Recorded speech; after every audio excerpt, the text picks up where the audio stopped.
நேர்களே, வக்ஃப் திருத்த மசோதா மீதான மாரத்தான் விவாதங்கள் மக்களவையில் நடைபெற்று வருகின்றன. இந்த முறை அதை எப்படியும் நிறைவேற்றியே ஆகணும் அப்படின்னு உறுதி காட்டுகிறது மத்திய அரசு.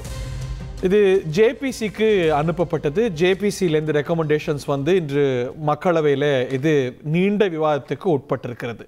மத்திய அரசு சொல்கிறது இது ஏழை எளிய இஸ்லாமியர்களுக்கு உதவும், ஒரு வெளிப்படைத்தன்மையை கொண்டு வரும், இப்படி பல காரணங்கள் சொல்கிறது. இது தேவையான சீர்திருத்தம் என மத்திய அரசு சொல்ல, இது முழுக்க முழுக்க இஸ்லாமிய விரோதம், அது மட்டுமல்ல அரசமைப்பு சட்டத்துக்கு விரோதமான மசோதா என எதிர்க்கட்சிகள் ஓரணியில் ஓர் குரலில் கொந்தளிக்கிறத நம்ம பார்க்கின்றோம். இஸ்லாமியர்களுடைய வக்ஃப் சொத்துக்களை அபகரிக்கிறது தான் இதோட நோக்கம் அப்படின்னு உறுப்பினர்கள் இப்போ நம்ம இந்த விவாதத்தில் இணைந்திருக்கக்கூடிய வேளையில் கூட பேசி வருகிறார்கள். இஸ்லாமியர்களுக்கு எதிரானதா வக்ஃப் மசோதா? விரிவாக விவாதிக்கலாம். இந்த நிகழ்ச்சியில் நம்முடைய இணையக்கூடிய விருந்தினர்களை அன்போடு வரவேற்போம். திரு மனுஷ்யபுத்திரன், கவிஞர் மனுஷ்யபுத்திரன் அவர்கள் இணைகிறார். அவருடைய ஆத்ம நண்பர் திரு டிடிஎஸ் ரவிச்சந்திரன் அவர்கள் அரங்கத்தில் இணைகிறார். மற்றும் திரு டால்ஃபின் ஸ்ரீதர் அவர்கள் பாஜகவின் சார்பாக இணைகிறார்கள். மற்றும் திரு ஹிதாயத்துல்லா இன்னும் சற்று நேரத்தில் இணையிருக்கிறார். திரு ஸ்ரீதர், உங்கள்கிட்டேருந்தே ஆரம்பிக்கணும்னு நினைக்கிறேன். நிறைய கண்டென்ஷியஸ் விஷயங்கள் நம்ம பல மாதங்களாக பேசி வரக்கூடிய விஷயம்தான். ஒரு அடிப்படையான விஷயம்தான் இதில் பெரிய முரணாக பார்க்கப்படுது. இந்த வக்ஃப் அப்படிங்கிற விஷயம் மதத்தை அடிப்படையிலான கொண்டது. It is a religious aspect. அதில் அந்த மதத்தை சேர்ந்த விஷயத்தில் இஸ்லாமியர்கள் அல்லாதவர்களையும் சேர்க்குறேன் அப்படின்னு சொல்கிறது அடிப்படையிலேயே முரணான விஷயம் இல்லையா? இல்லை, இதில் முதல்ல இந்த வக்ஃப் மசோதா இன்றைக்கி தாக்கல் பண்ணப்பட்டிருக்கிறதுக்கு பல விஷயங்களுக்கு தமிழ்நாடு முன்னோடியாக இருந்திருக்கு. பல சீர்திருத்தங்களுக்கு, பல நல்ல விஷயங்கள் நடப்பதற்கெல்லாம் தமிழ்நாடு மாற்றி சொல்லிட்டேன்னா இல்லைங்க, எப்பயுமே நாங்கள் ஒரே மாதிரி தாங்க இருக்கோம். நான் தமிழன் தான், இந்தியன் தான். அதனால் அதில் என்ன இருக்குது? நீங்கள் திருச்செந்துறைன்னு ஒரு ஊர் இருக்குது, திருச்சி பக்கத்தில் இருக்குது. அங்கே ஒரு பெரியவர், அவர் கஷ்டப்பட்டு மூதாதையர் வந்த நிலம் 1 ஏக்கர் 20 சென்ட்டு. அந்த நிலத்தை நிச்சயதார்த்தம் பண்ண பொண்ணுடைய திருமணத்திற்காக அந்த நிலத்தை விற்கிறதுக்காக ரெஜிஸ்டர் ஆஃபீஸுக்கு போகிறாரு. ஏன் இந்த வக்ஃப் போர்டு பில்லே வந்ததுன்றதுக்கு சொல்கிறேன். அவர் கேட்குறாரு, திடீர்னு அங்கே போனால் ரெஜிஸ்டர் ஆஃபீஸில் போனால் உங்களுக்கு பத்திரம் போட முடியாதுங்க, இந்த ப்ராப்பர்ட்டி எல்லாம் வந்து வக்ஃப் போர்டுக்கு சொந்தமானது, நீங்கள் வக்ஃப் போர்டில் போயிட்டு நோ அப்ஜெக்ஷன் சர்டிஃபிகேட் வாங்கிட்டு வந்தால் தான் ரெஜிஸ்ட்ரேஷன் பண்ண முடியும்னு சொல்கிறான். இது என்னையா இது? நான், என் தாத்தா, என் மகன், அப்பா பரம்பரையாக வச்சுருக்க நிலம், என்னுடைய பூர்வ நிலம், அதை நான் விற்கிறதுக்கு நான் ஏன் போய் வக்ஃப் போர்டில் வாங்கணும்னு சொன்னால், இல்லை இது எல்லாம் வக்ஃப் போர்டுக்கு சொந்தமான நிலம்னு வக்ஃப் போர்டு ஏற்கனவே டிக்ளேர் பண்ணியிருக்குன்னு. கொடுமை என்னன்னா, அந்த ஊரில் இருக்கிற ஒரு சந்திரசேகர சுவாமி கோயில் இருக்குது, ஒரு சிவன் கோயில் இருக்குது. அதாவது மனேந்திரவல்லி சமேத சந்திரசேகர சுவாமி கோயில். இந்த கோயில் உட்பட அந்த கோயிலினுடைய பிரகாரம் 9ஆவது நூற்றாண்டில் கட்டப்பட்டது. யாராலன்னா மன்னன் ஆதித்ய கரிகாலனால் கட்டப்பட்டது.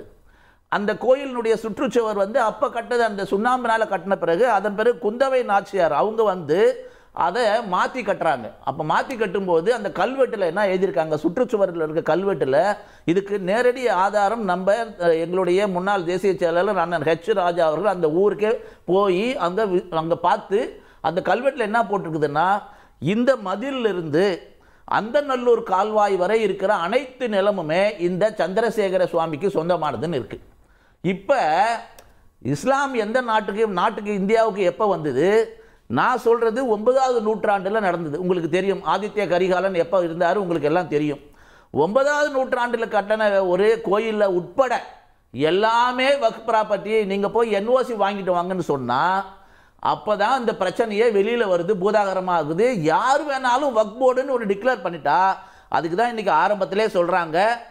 இதுக்கு எல்லாத்துக்கும் அடிப்படை காரணம் என்னென்னா, ஒன்ஸ் வக்ஃப் ஆல்வேஸ் ஏ வக்ஃப். இதுதான் வந்து அந்த எல்லா இதுக்கு முன்னாடி இருந்த சட்டம், இது திருத்தின சட்டமாக இருக்கும், 1995 இருக்கட்டும், அதன் பிறகு நடந்த 2013 நடந்த திருத்தமாக இருக்கட்டும், எல்லாத்துலேயுமே என்ன சொல்கிறாங்கன்னா, வக்ஃப் ப்ராப்பர்ட்டின்னு அவங்க டிக்ளேர் பண்ணிட்டாங்கன்னா அதுக்கு பிறகு வக்ஃப் தான் அதுக்கு என்ஓசி கொடுக்க முடியும். அதன் பிறகு அந்த ட்ரிபியூனல் இருக்கும். அந்த ட்ரிபியூனல்ல யார் இருப்பாங்க? அந்த ட்ரிபியூனல்ல யார் இருப்பாங்க? வக்கீலும் முஸ்லீமு, வழக்கு தொடுத்தவரும் இருப்பாரு. ஆனா வந்து அதுக்கான ஜட்ஜு முஸ்லீமா இருப்பாரு, எல்லாமே முஸ்லீம் தான் இருப்பாங்க. அதுல உடனே முஸ்லீமா இருந்தா நீதித்துறையை வந்து முஸ்லீமா இருந்தாங்கன்னா அதுல சந்தேகமா இருக்குமா? அப்படி இல்லை.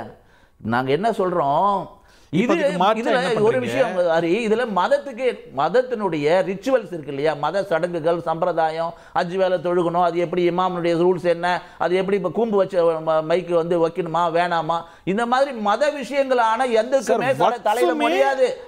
இது வந்து நிலம் சம்பந்தப்பட்ட ஒரு சேரிட்டிக்காக மதம் சார்ந்த ஒரு நோக்கத்தோட கொடுக்கக்கூடிய விஷயம் தான் சொல்றேன். இதுல ஒரு சட்ட திருத்தத்தை 2013 40வது சட்ட திருத்தம் கொண்டு வராங்க. இதுதான் ஒரு சில விஷயம் அனுமதிக்குது. என்ன அனுமதிக்குதுன்னா, வக்ஃப் ஒன்ஸ்னு சொல்லி டிக்ளேர் பண்ணிட்டாங்கன்னா அதன் பிறகு அதுக்கு வந்து எந்த கோர்ட்டுக்கே போக முடியாது. ட்ரிபியூனல் இருக்கு, நீங்க சொல்றீங்க. ட்ரிபியூனல்ல கூட அது வந்து 90 நாள்ல போய் அப்பீல் பண்ணணும். அந்த ட்ரிபியூனல் கூட அது ஒரு சாராவா தான் இருக்குதுன்றது தான் இதுல பிரச்சனையே. இப்ப நீங்க கொண்டு வரது நடுநிலையான விஷயமா? பல இடங்கள்ல இது கவர்மெண்ட் ப்ராப்பர்ட்டியா வக்ஃப் ப்ராப்பர்ட்டியா அப்படிங்கிற டிஸ்பியூட் இருக்கு. இப்ப நீங்க என்ன சொல்றீங்க, அதை அட்ஜூடிகேட் பண்றது ஒரு அரசு அதிகாரிங்கிறீங்க. அரசு அதிகாரி எப்படி வேற மாதிரி சொல்வாரு? நில பிரச்சனை இருக்குங்க. இந்த வக்ஃப் ப்ராப்பர்ட்டியில ஒன்லி இஸ்லாமியர்களுக்கு இருக்கிற நில பிரச்சனையா? இது 2 இஸ்லாமியர்களுக்குள்ளார வக்ஃப் பிரச்சனைக்கு, வக்ஃப் போர்டுக்கும் ஒரு இஸ்லாமியருக்கும் இருக்கிற பிரச்சனையா? கிடையாது. இது அனைத்து அதுல இருக்கிறது எல்லாரும் ஹிந்து. நான் சொல்றது சந்திரசேகர சுவாமிகளுடைய கோயில், 9வது நூற்றாண்டு கோயில். இது முழுக்க இன்னொரு உதாரணம் சொல்றேன். ராணிப்பேட்டை பக்கத்துல ஒரே ஒரு உதாரணம், இது கேட்டுக்கோங்க. ராணிப்பேட்டை பக்கத்துல வேப்பூர்னு இருக்கு.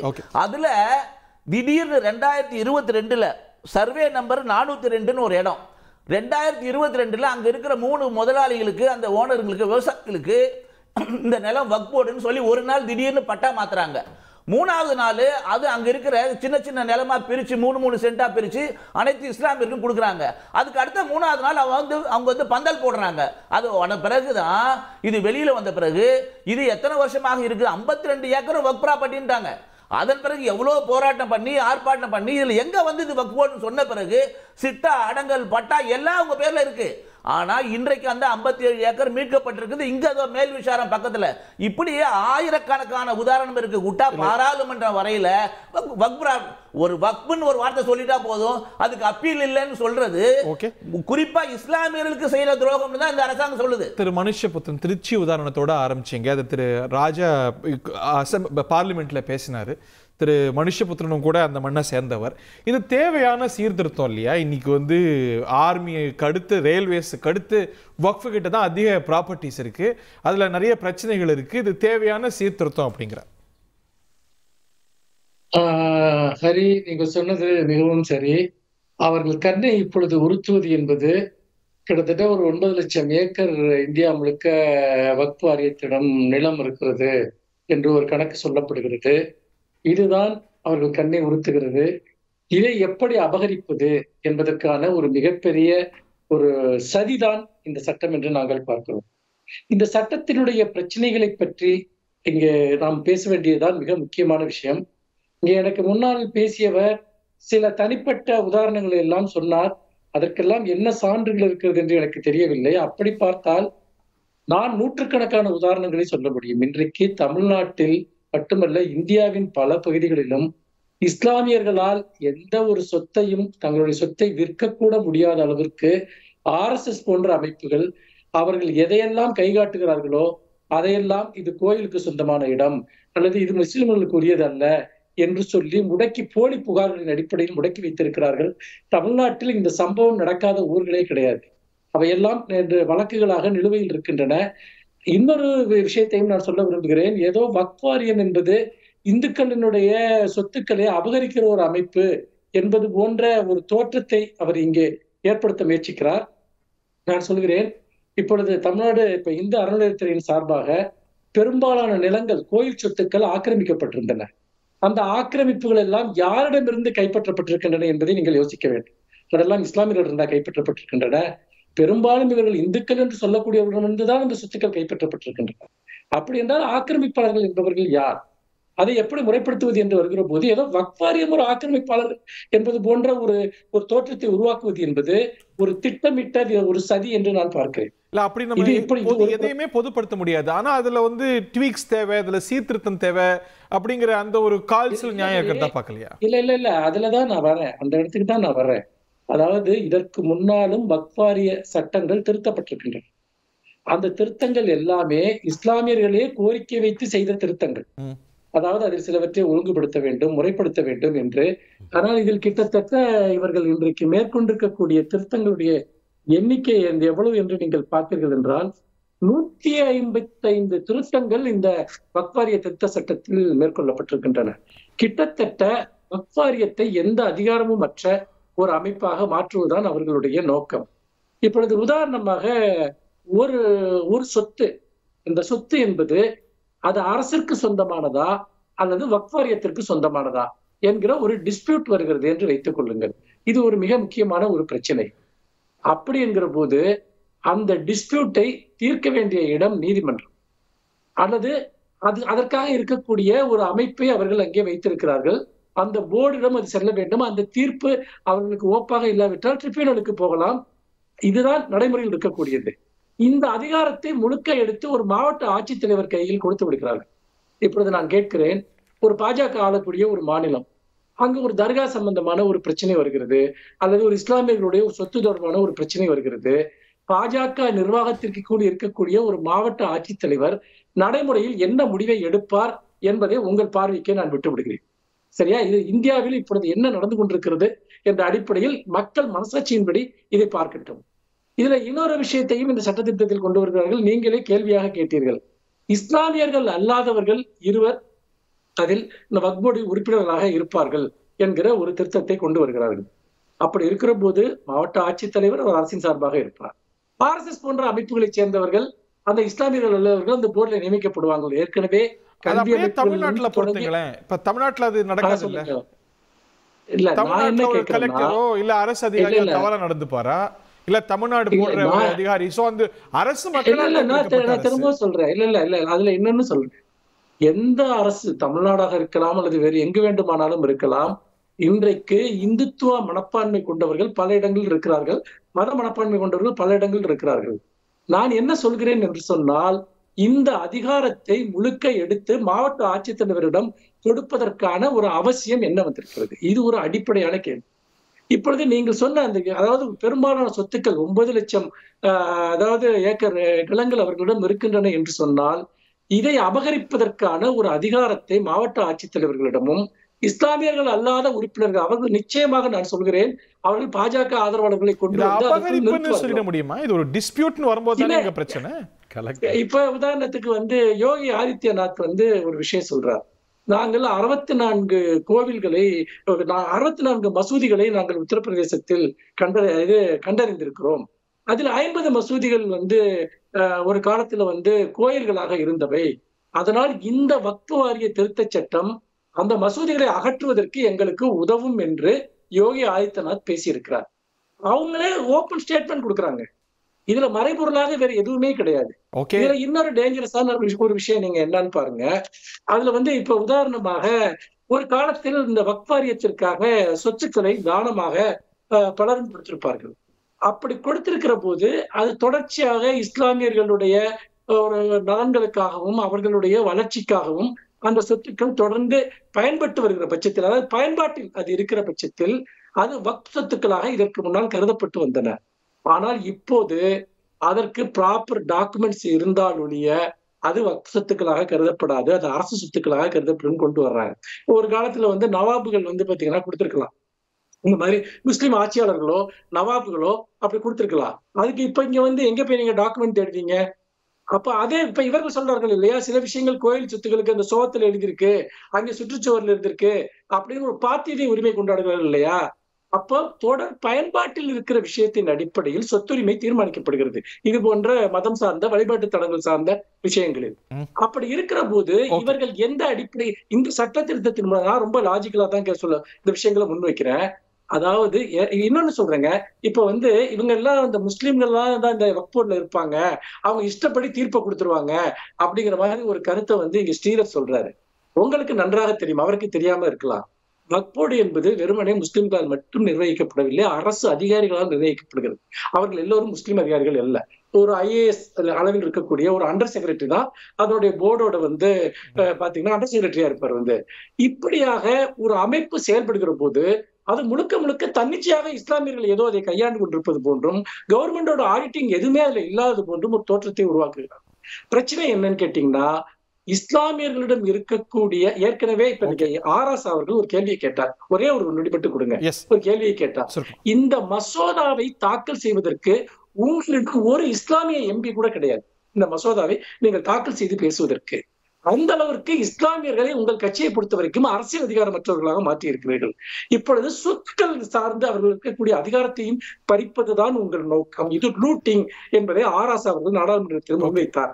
அதைத்தான் நான் என்னுடைய கருத்தாகவும் முன்வைக்கிறேன். இது அரசியல் சாசனத்தின் மீதான ஒரு தாக்குதல். இன்னும் சொல்ல போனா சர்தார் வல்லபாய் பட்டேல் அவர்கள் உருவாக்கி தந்த சிறுபான்மையினர் பாதுகாப்பு, அந்த அவரே தலைவராக இருந்து உருவாக்கிய அந்த சட்டத்திற்கே இது எதிரானது என்பதையும் பாயிண்ட் டேக்கன் சார். திரு ஹிதாயத்துல்லா வெல்கம், வணக்கம். திரு ரவி, இது வந்து தேன்கூட்ல கை வைக்கிற மாதிரி இல்லையா? இது வந்து அவங்க சொத்து கண்ணை உறுத்துது. இவ்வளோ இருக்கே, யூபியில் 30% இருக்கே, தமிழ்நாட்டில் இவ்வளோ இருக்கே. ஸோ அதனால நிலத்துல கை வச்சா அவங்களுடைய பலத்துல கை வைக்கலாம். தேன்கூட்டிலேருந்து கரெக்டான தேன் வந்திருந்ததுன்னா கேள்வியே இருந்திருக்காது. 9.5 லட்சம் ஏக்கர் முடியலையோ? இல்லை, எடுக்கிறது நாம் எடுக்கிறது இல்லைங்க, யார் அவங்களோ அவங்க தான் போய் எடுக்கணும். 9.5 லட்சம் ஏக்கர் இருக்குது, அதனுடைய வேல்யூ வந்து 1.5 லட்சம் அப்படின்னு கோடின்னு சொல்கிறாங்க. ஏன் அப்படி சொல்கிறாங்க? கைட்லைன் வேல்யூ ஏறாது, ஏன்னா விற்க போகிறதில்ல, வாங்க போகிறதில்ல, அதனால் அப்படி சொல்கிறாங்க, ஒத்துக்கிறேன். ஆனால் வருமானம் மொத்தம் 200 கோடி தான் வருதுங்கிறாங்க. ஸோ வர வேண்டிய தேன் அங்கேருந்து வரலை அப்படின்னு சொன்னால் அது கொட்டும் பயம் தரக்கூடாது அப்படிங்கிறத உங்கள் கேள்விக்கு பதிலாக வச்சுட்டு போயிடுறேன். இதை மதம் என்று பார்ப்பதே முதல்ல தவறு. காரணம், இது மதம் சார்ந்த விஷயம் இல்லை, நிலம் சார்ந்த விஷயம். கான்ஸ்டிடியூஷன்ல நீங்க யார் வேணாலும் என்ன காரணத்துக்காக போகுதுன்னு இருக்கு நான் சொல்லிடுறேன். செக்யூலர் ரீசன்ஸ்க்காக நான் சொல்லிடுறேன். இல்லை, ப்ராப்பர்ட்டி லா இஸ் செக்யூலர், அவ்வளோதான் மேட்ரு. சார், ப்ராப்பர்ட்டி லா வக்ஃப் சட்டமே கிடையாது இல்லைங்க. கான்ஸ்டிடியூஷன் அம்பேத்கரை நம்ம ஒழுங்கா படிச்சோம்னா அவர் என்ன சொல்றாருங்கிறத மட்டும் தான் நான் உங்களுக்கு சொல்றேன். ஏற்கனவே இருக்கக்கூடிய வக்ஃப் லாவை ஏதாவது கோர்ட் அன்கான்ஸ்டிடியூஷனல் சொல்லியிருக்காங்க. நான் சொல்லிடுறேன், கோர்ட் தான் இன்டர்பிரட்டிங். இல்லை, நான் சொல்லிடுறேன். அதாவது இந்த வகாஃப் அப்படின்னு சொல்லக்கூடிய இந்த பர்டிகுலர் விஷயம் வந்து இஸ்லாத் சார்ந்த சிந்தனையே இல்லை அப்படிங்கிறதுக்கு 2 உதாரணம் உங்களுக்கு சொல்கிறேன். இது வகாபி வேதமந்தி ஸ்கூல் ஆஃப் தாட்ஸ்லேருந்து வரக்கூடிய ஒரு விஷயம். திமையா ஃபிலாசபி படி, சித்தாந்தப்படி வருகின்ற தெரியாது இல்லைங்க. உங்களுக்கு தெரியாதுன்னா தெரிவிக்க வேண்டிய பொறுப்பு நமக்கு இருக்கு இல்லையா? டர்க்கிலேயோ, லிபியாலேயோ, ஈஜிப்ட்லேயோ, சூடான்லேயோ, லெபனான்லேயோ, சிரியாலேயோ, ஜோர்டான்லேயோ, ஈராக்லேயோ இல்லாத ஒரு விஷயம் அப்படிங்கிறத நம்ம முதல்ல புரிஞ்சுப்போம். ஏன்னா மதத்தை இதிலிருந்து வெளியெடுத்து தான் இதை பார்க்கணும். இதில் வந்து இன்னொரு முக்கியமான ஒரு விஷயம், 2 இல்லை சார், இந்த சட்டம் என்ன சொல்லுது, இல்லை இதோட அடிப்படை என்ன? இந்த வக்ஃப் சொத்துக்கள் மூலமா வரக்கூடிய விஷயங்கள் எதுக்காக போகுது? இஸ்லாமிய நலனுக்காக, அவங்களுடைய விஷயங்களுக்காக, அதுதானே இதோட அடிப்படை அப்படின்னு இருந்திருந்ததுன்னா ஒரு சர்வே எடுக்கும்போது டக்குன்னு 40,951 வழக்குகள் இந்த வக்ஃப் போர்டுக்கு மேலே வருது. அதில் 9,942 வழக்குகள் இஸ்லாத் சகோதரர்கள் போட்டது. நீங்கள் ஒரு விஷயத்தை வந்து திரை போட்டு கொண்டு பார்க்கக்கூடாதுங்கிறதுக்காக நான் சொல்கிறேன். 1930 ஆங்கிலேயர்கள் அந்த பிரிவி கவுன்சில் வந்து இதை ரிஜெக்ட் பண்ணுறான், இந்த கான்செப்டே ரிஜெக்ட் பண்ணுறான். ஆனால் பிரிட்டிஷ் இதை எப்படி பயன்படுத்துகிறாங்க இந்தியாவை பொறுத்த வரைக்கும் அப்படின்னா, இது பிரிவினைக்கு ரொம்ப சௌரியம்னு சொல்லி அவங்க தான் முதல்ல கொண்டு வந்தாங்க. நீங்கள் ஒன்று புரிஞ்சுக்கோங்க, 8,72,000 ப்ராப்பர்ட்டி இருக்குதுன்னு சொல்கிறோம் இல்லையா? நான் சில மாநிலங்கள் பேரை சொல்கிறேன், அப்போ தான் உங்களுக்கு இதனுடைய உண்மை என்னங்கிறது புரியும். உத்தரப்பிரதேசில் இன்றைக்கி யோகி ஆளலாம், எத்தனை வருடமாக யார் ஆண்டாங்கன்னு உங்களுக்கு தெரியும். அங்கே தான் 2,32,000 ஏக்கர் ப்ராப்பர்ட்டிஸ் இருக்குது. வெஸ்ட் பெங்காலில் 80,000. நான் சொல்கிறதெல்லாம் பிஜேபி இன்றைக்கும் புக முடியாத மாநிலங்கள்ங்கிறதுக்கு உங்களுக்கு சொல்கிறேன். வெஸ்ட் பெங்காலில் புகழ்தான் நோக்கமா பாருங்கள், இது எங்கே அனுமதிக்கப்படுகிறது அப்படின்னு நீங்கள் பார்த்தீங்க அப்படின்னு சொன்னால், எங்கெல்லாம் மதவாதமோ, மொழிவாதமோ அல்லது மற்ற விஷயங்களோ பிஜேபி ஆளாத மாநிலங்கள்லாம் வக்ஃப் சொத்து அதிகமா இருக்கு அப்படின்னா எனக்கு புரியல. I am trying to understand the logic. ஒரு 7 மாநிலங்கள் பேரை சொல்றேன், எங்க இந்த 8,72,000 ப்ராப்பர்ட்டிஸ் இருக்குங்கிறத சொல்றேன். அது எல்லாமே இன்னி வரைக்கும் பிஜேபி உள்ளே புக முடியாத மாநிலங்கள் அப்படின்ற அளவுல இருக்கு. What is the correlation? அதுக்கு நான் வர்றேன். ஃபர்ஸ்ட் நான் மாநிலங்களை சொல்லிடுறேன். 80,000 வெஸ்ட் பெங்காலில் இருக்குது, 75,000 பஞ்சாபில் இருக்குது, 66,000 தமிழ்நாட்டில் இருக்குது, 53,000 கேரளாவில் இருக்குது, 45,000 தெலுங்கானாவில் இருக்குது. பிஜேபி ஆளக்கூடிய மாநிலங்கள்னு எடுத்துக்கிட்டால் 2 ஒன்று குஜராத்தில் 39,000 இருக்குது, கர்நாடகாவில் 62,000 இருக்குது. இதை எதுக்கு உங்களுக்கு சொல்கிறேன் அப்படின்னா, இந்த ப்ராப்பர்ட்டிஸ் எங்கே வந்து நிறைய அக்யூமுலேட் ஆகுது, எங்கே வந்து இஷ்டத்துக்கு அள்ளப்படுகிறது, தள்ளப்படுகிறது, எடுத்துக்கொள்ளப்படுகிறதுன்னு பார்த்தீங்கன்னா, எங்கெல்லாம் இந்த தேசிய சிந்தனை அல்லது இந்த பிஜேபி அப்படிங்கிற அந்த ஒரு இதுக்குள்ளேயே போக முடியாதோ அங்கெல்லாம் இது இப்போ இல்லை, இன்னைக்கு இல்லை. ஸோ இப்போ ஒரு கோரிலேஷன் கண்டுபிடிச்சிருக்கீங்களோ, வக்ஃப் சொத்து நிறைய இருந்தால் நம்ம அங்கே போக முடியாது, ஸோ அதில் கை வைப்போம். நாம் போக முடியாத இடத்துக்கு என்னென்ன காரணங்கள்னு பார்த்தீங்கன்னா, மொழி வாரியாக, மதம் வாரியாக, தீவிரவாத ரீதியாக பிரிவினைப்படுத்தப்பட்டு காக்கப்பட்டு வருகின்ற மக்களுடைய இடத்தை பற்றி நான் உங்களுக்கு சொல்றேன். வேற எதையும் நான் சொல்லல. இல்ல நீங்க தவறா புரிஞ்சுக்கிறீங்க. மீதி 18 மாநிலத்துல ஏன் இது நடக்கல? இல்ல எனக்கு 2-3 முக்கியமான பாயிண்ட் இருக்கு, அதை மட்டும் முடிச்சிடுறேன். 95ல தான் இதை என்ன பண்றாங்க, மனுஷபுத்திரன் சார் நீங்க 8 நிமிஷம் பேசும்போது நான் அமைதியா கேட்டதுக்கு காரணம் உங்ககிட்ட நிறைய நியாயங்கள் இருக்குங்கிறதுக்காக. சார் உங்ககிட்ட பாராட்டுறதுக்கு தான் சார் கூப்பிடுறேன். அதாவது முஸ்லிம்கள் எங்க பவர்ஃபுல்லா இருக்காங்களோ, எங்க அவங்ககிட்ட ப்ராப்பர்ட்டி இருக்கோ அப்படிங்கறத அரசியல் பண்ண முடியல. முஸ்லிம்களை நாங்க வீக் ஆக்கிட்டோம்னா நாங்க இங்க நுழைஞ்சிருவோம் அப்படின்னு நீங்க ஒத்துக்கொண்டதற்காக தவறா புரிஞ்சுக்காதீங்க. நான் இதுக்கு உதாரணம் கொடுத்தா என்னோட இஸ்லாம் சகோதரர்கள் நான் புண்படுத்துற மாதிரி வந்துரும். அதுதான் நோக்கமா இருந்தா அதுக்கு நான் உதாரணம் போட்டுறேன். கேள்வி என்னன்னு நீங்க எடுத்துக்கோங்க. 1954 தான் இந்த சென்ட்ரலைசேஷன் வக்காஃப்ங்கிற அந்த விஷயத்துக்குள்ள வர்றாங்க. ரொம்ப முக்கியமா இந்த வானளாவிய அதிகாரம் கொடுத்ததுங்கிறது நம்ம நரசிம்மராவ் ஐயா 1995ல. மாற்றங்கள் எல்லாமே காங்கிரஸ் ஆளும்போது மட்டும்தான் வருதுங்கிறதுக்காக ரொம்ப பிடிக்குமே. எங்க நரசிம்மராவ் ரொம்ப பிடிக்கும். ஒரு மனிதனை பிடிக்க வேண்டியதுதான் இன்னொரு மனிதனுடைய வேலை. ஆனால் அவன் செய்கிற தப்பை எடுத்து சொல்லணுங்கிறது வந்து சாதாரணமான ஒரு விஷயம். நரசிம்மராவ் ஐயா சொல்லித்தான் அந்த கையெழுத்து நடந்திருக்கணுங்கிற அவசியம் இல்லை. எது வேணாலும் சொல்லி அது நடந்திருக்கலாங்கிறத நீங்கள் புரிஞ்சுக்கோங்க. இது என்னன்னா, அல்லாவிடம் கொடுக்கப்பட்ட ஒரு பொருள் மீண்டும் பெற முடியாது அப்படிங்கிற ஒரு விஷயத்தை சொல்லி ஒன்ஸ் வக்காஃப் ப்ராப்பர்ட்டி இஸ் அல்டிமேட்லி வக்காஃப் ப்ராப்பர்ட்டின்ட்டாங்க. இப்போ தெய்வத்து மேலே கை வச்சுட்டா நான் வந்து என்ன பண்ண முடியும், நானும் கையை கொண்டு செல்ஃபோன் சொல்ல நமக்கு வராதுங்கிறோம்ல, அந்த மாதிரி அதே மாதிரி தான். ஆனால் இல்லைன்னு சொல்ல, அதை நான் விவாதத்துக்குள்ளேயே எடுத்துக்கிறேன். இந்த விஷயத்துக்கு முன்னாடி 2008 ஒரு ஜேபிசி வருது. நல்லா ஞாபகம் வச்சுக்கோங்க. சச்சார் கமிட்டி வந்து நிறைய விஷயங்களை இஸ்லாம் சகோதரர்களுடைய முன்னேற்றத்திற்காக இந்தியாவில் பேசிச்சு. அதுதான் முடிவு சொல்லிச்சு 2 பேராவது நான் முஸ்லிம்ஸ் இருக்கணும்னு சச்சார் கமிட்டி தான் முதல்ல சொல்லிச்சு. அதை நீங்க முதல்ல புரிஞ்சுக்கோங்க. இது நடந்ததற்கு பிறகு ஒரு ஜேபிசி நடக்குது. 2008 ஒரு ஜேபிசி நடக்குது.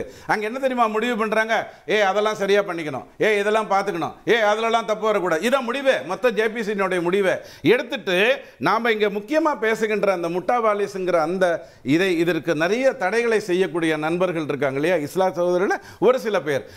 அவங்களுடைய கட்டுப்பாடு அவங்க போகக்கூடிய ஒரு இடத்துல தான் நாம வந்து உள்ள வந்து பேசுறோம். அங்க அந்த ஜேபிசியில் கூட ஷியா முஸ்லிம்ஸுக்குன்னு ஒரு அடிக்குவேட் ரெப்ரசன்டேஷன் இருக்கணுங்கிற வார்த்தையை அவங்க பயன்படுத்தினாங்க. எது சச்சார் கமிட்டி தான் சொல்லுது 2 நான் முஸ்லிம்ஸ் வரணும்னு சொல்லுது. சச்சார் கமிட்டி ஏற்படுத்தியது மன்மோகன் சிங் ஐயாங்கிறது உங்களுக்கு நல்லா தெரியும். அது சொன்ன எந்த நல்லதையும் இஸ்லாம் சகோதரர்களுக்கு இன்னி வரைக்கும் காங்கிரஸ் செய்யாதனால தான் இஸ்லாம் சகோதரர்கள் கஷ்டப்படுறாங்கிறது இந்த உலகத்துக்கு தெரியும். கேள்வி என்னன்னா, இந்த 2 இஸ்லாம் நான் முஸ்லிம்ஸ் இருக்கணும் அப்படிங்கிற ஒரு சரத்து வந்திருக்கு இல்லையா, அது ஏதோ போற வரவங்க எல்லாம் கூட்டு வந்து உட்கார வச்சிட முடியாது. அந்த 2 தாதாவை கொண்டு வந்து உட்காரவே, இந்த 2 ரவுடியை இல்ல அப்படி சொல்ல முடியாது. ஏன் தெரியுமா, அதற்கு ஒரு இந்த சட்டத்திலே நான் சொல்லிடுறேன். இதுல நீங்க என்ன பண்ணணும்னு கேட்டா நான் வந்து 8 நிமிஷத்தை எடுத்துக்கணும்னு பேசல, பட் என்ன கொஞ்சம் பேச விடுங்க. ஏன்னா முக்கியமான குழப்பங்களை மட்டும் நாம தீர்த்துறோம். எம்பிஸ் இருக்கலாம். எம்பிஸ்ங்கிறது மக்களால் தேர்ந்தெடுக்கப்பட்டவங்க தானே, அதுல ஏதாவது மாற்று கருத்து இருக்கா? ஃபார்மர் ஜட்ஜஸ் இருக்கலாம், முன்னாள் நீதிபதிகள் இருக்கலாம், அவங்க 2 பேர் தான் இருக்கலாம். இதை தவிர இந்த யார் வந்து இருக்கணும் அப்படின்னு கேட்டா எல்லா முஸ்லிம்களாக தான் இருக்கணும். இந்த நான் முஸ்லிம்ஸ்ங்கிறது இதை தவிர எமினன்ட் பர்சனாலிட்டி. சார், இந்து அறநிலையத்துறையில மாற்று மதத்தினர் இருக்கக்கூடாதுன்னு நீங்க அவங்க எல்லாம் சண்டை போடுறீங்க இல்ல, அது என்ன சொல்றீங்க? இது வந்து இந்து மதம் சார்ந்த ஒரு விஷயம். இதுல வந்து நான் ஹிந்துஸுக்கு என்ன வேலைங்கிறீங்க? அதே கான்செப்ட் தானே இங்க நீங்களே சொல்றீங்க, அல்லாஹ்வின் பேரால கொடுக்க. நல்ல வேளை நான் மறந்துருப்பேன், மனுஷபுத்திரன் ஐயா சொன்ன அந்த நல்ல பாயிண்ட்டை ஞாபகப்படுத்திட்டீங்க. கையெடுக்கப்பட்ட அத்தனை நிலங்களும் இந்துக்களிடம் இருந்து தான் பறிக்கப்பட்டதுன்னு ஒரு அற்புதமான தகவலை சொன்னார் சேகர் பாபு ஐயா. இன்னி வரைக்கும் எங்களுக்கு அதை சொல்லலை. அண்ணாமலை ஐயா என்ன சொன்னாரு, நீங்க சில பிஜேபி பெயர்களை எல்லாம் சொல்லுகிறீர்கள், அது ஒரு 1.62% தான் வருது. நீங்கள் கையெடுக்கப்பட்ட நிலத்தினுடைய பகுதியில் பிஜேபி அன்பர்களிடமிருந்து கைப்பற்றதாக சொல்றது. நாங்க வந்துடுறேன், நான் மெயினாக வரேன், இதை மறந்துட்டா நல்லவே ஞாபகப்படுத்தி கொடுத்தீங்க. 1.6 மட்டும் தான் பிஜேபியில் இன்றைக்கு இருக்கக்கூடிய இருந்த நண்பரிடம் எடுக்கப்பட்டது. மீதி 98 எங்கிருந்து வந்ததுன்னு இன்னி வரைக்கும் சேகர் பாபு ஐயா எங்களுக்கு சொல்லல. எங்களுக்கு சொல்லல. அறநிலையத்துறையில வேறு மதத்துக்காரர் இருக்காங்களா கேள்வியை நீங்க கேட்டீங்க. கொஞ்சம் அமைதியா இருங்க. சமப்பட வேண்டிய காரியங்கள்லாம் எத்தனையோ இருக்கும், இன்னும் நிறைய இருக்கு. கொஞ்சம் அமைதியா சார், அறநிலையத்துறை கட்டுப்பாட்டுல வந்து கோவில்கள் இருக்கு நீங்க சொல்றீங்க, நீங்க சொல்றீங்க. நாம 2 பேர் கிளம்பி போவோம். ஒரு 100 கோயில்கள் எங்கெங்கெல்லாம் அது கைப்பற்றப்பட்டிருக்கோ பார்ப்போம். காசு எண்ணுவதிலிருந்து ஒவ்வொரு இடத்திலுமே அங்கே மதம் பார்க்கப்படாமல் சேர்க்கப்படுகிறதுங்கிறது இருக்கு. இல்ல நீங்க என்ன சொல்றீங்க, உங்க பாயிண்ட் ஆஃப் வியூ இந்து கோயில்களை இந்துக்கள் தான் நிர்ணயிக்கணும் இங்க அப்படிங்கறத உங்க பொசிஷன். இதுல ஒரு பொசிஷன் இருக்கு. ஒரே வரியில பதில் சொல்லட்டுமா? இந்து கோவில்கள்ங்கிறது மதம் சார்ந்த விஷயமா? தர்காவோ அல்லது மசூதிகளோ மதம் சார்ந்த விஷயமா? அங்கெல்லாம் அடுத்தவன் வந்துடக்கூடாது. ரொம்ப சிம்பிள். வருத்தம் கூட வரக்கூடாது. ஒரு மசூதி இருக்கா, அதை இடிப்பேன்னு யாராவது சொல்றாங்கன்னா RSS தெள்ள தெளிவா சொல்லுது, முடியாது. அது என்ன நடந்ததோ அதோட முடிஞ்சு, இன்னைக்கு அப்புறம் கிடையாதுன்னு சொல்லுது. ஆனால் நீங்க பேச வேண்டியது இது நிலம் சார்ந்த விஷயம்.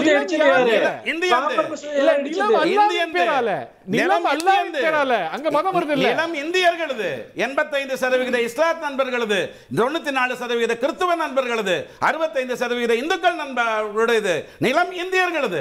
மதத்தை இதில் கொண்டு வராதீங்க. ஓகே, திரு ஹிதாயத்துல்லா உடைய முதற்கட்ட கருத்து. ஒரு நிமிஷம். ஓகே, நான் ஹிதாயத்துல்லாட்ட விரிவா அடுத்த ரவுண்ட்ல வரேன். திரு மனுஷபுத்திரன் ரெஸ்பாண்ட் பண்ணுங்க. ஒரு சின்ன விஷயம். அதாவது இவங்க என்ன பண்றாங்கன்னா, அதாவது நீங்களே குறிப்பிட்டீங்க, ஹெச் ராஜா கொஞ்ச நாளைக்கு முன்னாடி ஒரு பிரச்சனையை உருவாக்குறாரு. நர்கிஸ் கான் ஒருத்தர் வந்து பாத்தீங்கன்னா ஒரு இந்து கோயிலுடைய அறங்காவலரா நியமிச்சப்போ பெரிய பிரச்சனையை உண்டு பண்ணார். எப்படி ஒரு முஸ்லீமை நியமிக்கலான்னு. பிரச்சனை என்னன்னா அவர் முஸ்லீமே கிடையாது. அவர் வந்து அவர் வந்து பாத்தீங்கன்னா அவர் குழந்தையா பிறந்தப்போ வந்துட்டு ஒரு முஸ்லீம் டாக்டர் வந்துட்டு அவங்களுக்கு ரொம்ப உயிராபத்துன்னு அவங்க அம்மாவை காப்பாத்தினதுக்காக இந்த டாக்டர் பெயரை வந்துட்டு அவருக்கு வச்சிருக்காரு ஒழிய அவர் ஒரு இந்து.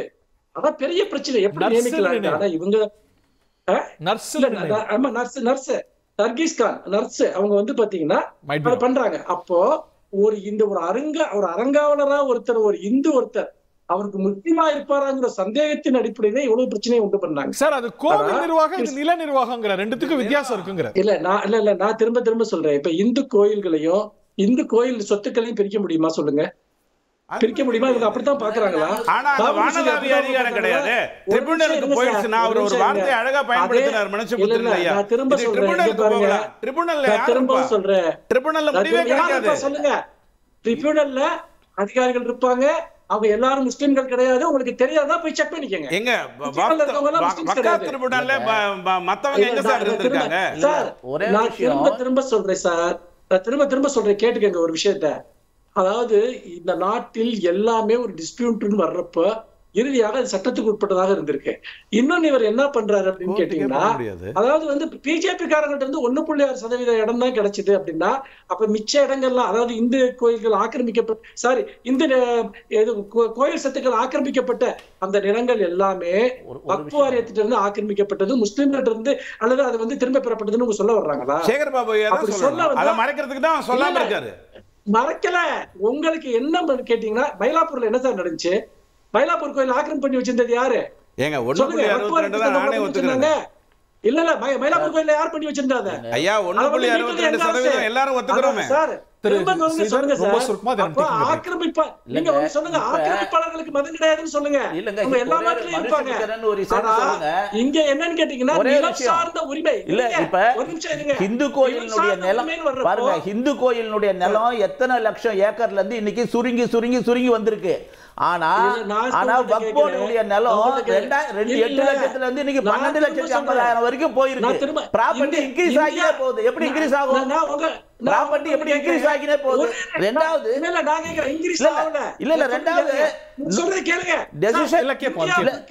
இதுக்கு பதில் சொல்லுங்க. Decision by work tribunals cannot be challenged in high court. சொத்துக்களுடைய கணக்கு என்ன சொல்லுங்க பாப்போம். ஓகே, இந்தியா முழுக்க இதை சொல்லுங்க. Decision by work tribunals cannot be challenged in higher court. அதனால தான் வேற ரெண்டு பேர் போடணும் சொல்லுங்க. இந்தியா முழுக்க இந்து கோயில்கள்ல இருக்கக்கூடிய சொத்துக்கள் அளவு எவ்வளவு? நீங்க ஹிந்து கோயில் அரசாங்கத்துக்கிட்ட தானே இருக்கு. இல்லங்க, ஹிந்து கோயில் கோர்ட்டுக்கு போகலாம். என்னன்னா கோர்ட்டுக்கு போகலாம். அரசாங்கத்துக்கு தானே இருக்கு. சேகர் பாபு தானே முடிவு பண்ணணும். சொத்துக்கள் இந்து கோயில்களுக்கு இருக்கு. ஐயா சேகர் பாபு ஐயா தான் முடிவு பண்ணணும். அதே முடிவு இந்தியா முழுக்க பதில் சொல்லுங்க. இந்தியா முழுக்க பதில் சொல்லுங்க. இந்தியா முழுக்க மக்கள் சொத்துக்கள் வந்து திரு ஹிதாயத்துல்லா அவர்கள்ட்ட இந்த பகுதியை தொடங்கணும்னு நினைக்கிறேன். திரு ஹிதாயத்துல்லா, இந்த மசோதால நல்ல விஷயங்களே இல்லையா? இப்போ போரா, அஹாக்கானி இந்த மாதிரி வாய்ப்பு மறுக்கப்பட்ட இஸ்லாமியர்களுக்கு கூடுதல் வாய்ப்பு, பெண்களுக்கான பிரதிநிதித்துவம், இதெல்லாம் வரவேற்க தகுந்த விஷயம் இல்லையா? இது வந்து தொடர்ந்து அச்சமூட்டி வர்றீங்க, இதனால எந்த பாதிப்பும் முன்பு நீங்க அச்சம் காட்டிய விஷயத்துக்கெல்லாம் நடக்கல அப்படின்னு அரசு விளக்கம் கொடுக்குது. உங்களுடைய கேள்விக்கு பதில் சொல்வதற்கு முன்பாக நான் வெளியிலிருந்து பேசுகிறேன். நீண்ட நேரம் பேசவில்லை. பல தவறான தகவல்கள் சொல்லப்பட்டது. அதற்கும் நான் பதில் சொல்ல வேண்டும். அதாவது முஸ்லீம் சொத்துகளுக்கு அல்லது வக்ஃப் சொத்துகளுக்கு எதிராக வழக்கு போட்டவர்கள் முஸ்லீம் என்று சொல்கிறார்கள். அறநிலையத்துறை சொத்துக்களுக்கும் அதேதான். அதே மாதிரி இந்துக்கள் சொத்து, அறநிலையத்துறை சொத்து சுருங்கி போகுதுன்னு சொன்னாங்க. அப்ப அது யார் காரணமா இருக்கும்? முஸ்லீம்கள் சொத்து அப்படியே இருக்குன்னு சொன்னா ஒழுங்கா பாதுகாக்கப்படுதுன்னு அர்த்தம். சச்சார் கமிட்டி விஷயம் வந்து இன்றைக்கு அதை தடுத்தது யாருன்னு சொன்னா, ஏழை எளியவர்களுக்கு கல்வி கொடுக்கக்கூடிய அந்த கல்வி உதவித்தொகை நிறுத்தியது இந்த அரசு. இப்ப நான் ஒரு முக்கியமான தகவலுக்கு வர்றேன். 1954 பண்டித நேரு, சர்தார் பட்டேல், KM முன்ஷி, அம்பேத்கர் உள்ளிட்ட தலைவர்கள் தான் இந்த வக்ஃப் சொத்தை முறைப்படுத்தினார்கள். அதற்கு பிறகு 1970 சில சட்ட திருத்தம் தேவைப்பட்டது.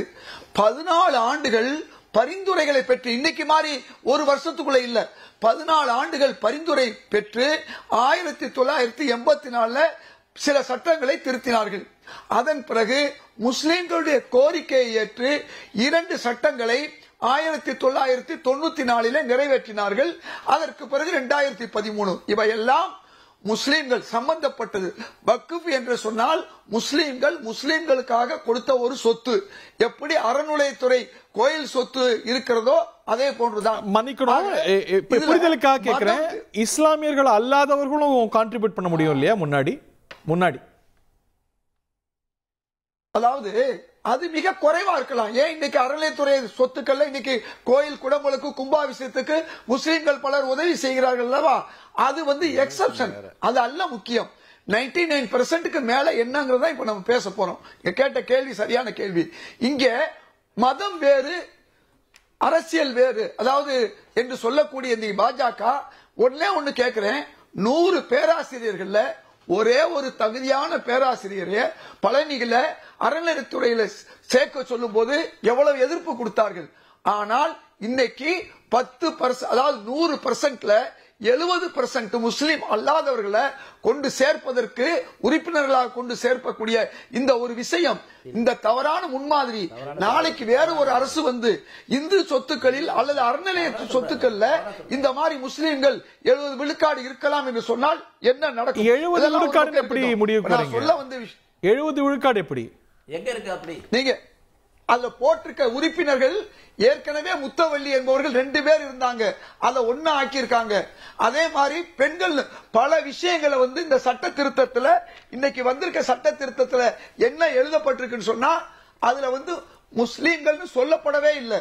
அப்ப ஒட்டுமொத்தமாக பார்க்கும்போது ஒரு 15 பேருனா ஏறத்தாழ 8-9 பேரு இன்றைக்கு முஸ்லீம் அல்லாதவர்களை கொண்டு வந்து இந்த சொத்துக்களை, இது வக்ஃப் சொத்து திருத்தமா, வக்ஃப் சொத்து திருட்டுத்தனமா என்பதைத்தான் இன்னைக்கு மக்கள் பேசக்கூடிய ஒரு நிலைமைக்கு வந்திருக்கு.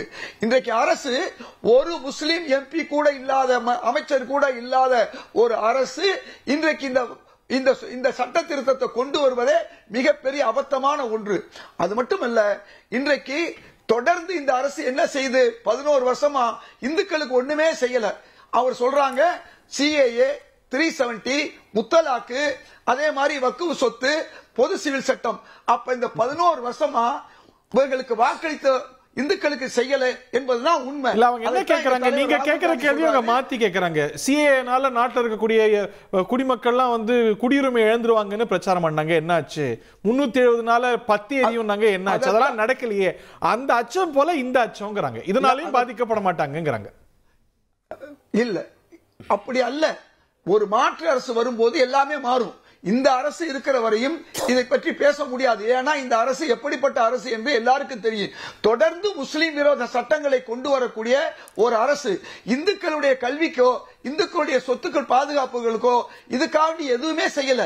ஒட்டுமொத்த இந்துக்களுடைய அதிகாரங்கள் எல்லாம் ஒரு குறிப்பிட்ட சிலருக்கு போகுதுன்னு எங்க தலைவர் ராகுல் காந்தி சொல்றாரு.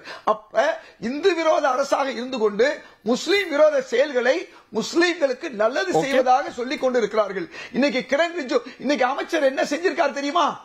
ஜேபிசில கூட்டுக்குழுவில் இருக்கக்கூடிய அந்த விஷயம் வேற, இன்னைக்கு நாடாளுமன்றத்தில் அவர் கொண்டு வந்த மசோதா வேற. மிகப்பெரிய பொய்யை இன்றைக்கு என்ன ஒரு பெரிய விஷயம்னா அமைச்சர் ஆர்.எஸ். சொல்றாரு, நான் ராஜினாமா செய்கிறேன் என்று சொல்றாரு. எந்த அளவுக்குனா அந்த அளவுக்கு பொய்யாக இட்டு கட்டப்பட்ட ஒரு மசோதாவை இன்னைக்கு தாக்கல் செய்திருக்கிறார்கள். எனக்கு கொஞ்சம் வாய்ப்பு கொடுங்க. இல்ல திருப்பி வாங்க நம்ம விவாதமா வச்சுப்போம். நம்ம நீங்க எப்போ வாங்க. நீங்க கேட்ட கேள்வி ஒரு கேள்வி, பெண்கள் இருக்கிறார்களா இல்லையாண்டு. ஏற்கனவே தமிழ்நாட்டில் வக்ஃப் வாரியத்தில் பெண்கள் இருக்கிறார்கள். இன்னொரு விஷயம், சொத்துக்கள் வந்து அல்ல, நான் என்ன கேட்கிறேன், ஏற்கனவே அது மட்டுமல்ல, பல சொத்துக்கள் ஷியாவுடைய சொத்துக்கள் ஷியாக்களுக்கு இருக்கு. ஆகாதான் சொத்துக்கள் அவர்கள் தான் பராமரிக்கிறாங்க, அவங்க தான் முத்தவல்லியா இருக்காங்க. இப்ப என்ன செய்யறாங்கன்னா முஸ்லிம்களை பிரிக்கிறார்கள். இந்த பிரிவினைவாத வேலையை செய்கிறார்கள். நம்ம விவாதிப்போம். நம்ம அவர் கேட்கிற கேள்விகளை நியாயம் இருக்கலாம். முன்னுரிமை எதுவா இருக்கு, நாட்டில் எவ்வளவோ பிரச்சனை இருக்கு. பட் இது வந்து ஒரு போலரைசிங் இஷ்யூ. இப்போ வந்து 370 ட்ரிபிள் தலாக் இது அப்படின்னு எல்லாமே அவங்கள சீன்ற மாதிரி இருக்கும்போது வாட் ஆர் யுவர் பிரையாரிட்டிஸ்? இது இந்த திமுக இண்டி கூட்டணி காங்கிரஸ் இவங்களுக்கு மக்களால் முழுக்க தோற்கடிக்கப்பட்டிருக்காங்க, மக்களால் முழுக்க புறக்கணிக்கப்பட்டதுனால அவங்களுக்கு அதை தவிர வேற எதுவும் பேச முடியல. என்ன ட்ரிபிள் தலாக் என்னவோ அதுவும் பாரதிய ஜனதா கட்சியினுடைய அஜெண்டாவாது. அது யார் வழக்கு போட்டாங்க, எந்த சுப்ரீம் கோர்ட் கைடன்ஸ் கொடுத்தாங்க? ட்ரிபிள் தலாக் வந்து மத உரிமை கிடையாது.